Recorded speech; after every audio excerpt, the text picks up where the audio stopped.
So yun nga guys, naka first PMS na tayo. So hindi ko lang siya na-record pero nakapagpa first PMS tayo nung nasa 600 kilometers na to, no?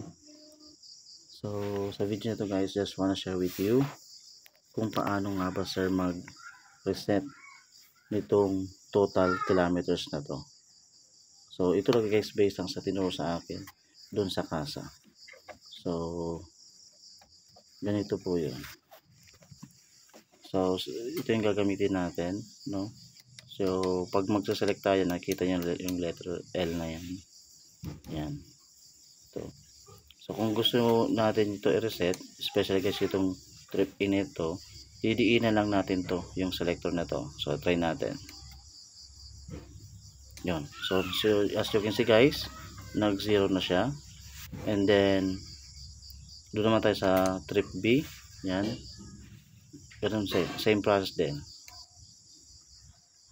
Yan. So yun guys, ganun lang kasimple. So if you want this guys, this video, just hit the like button and subscribe. Thank you.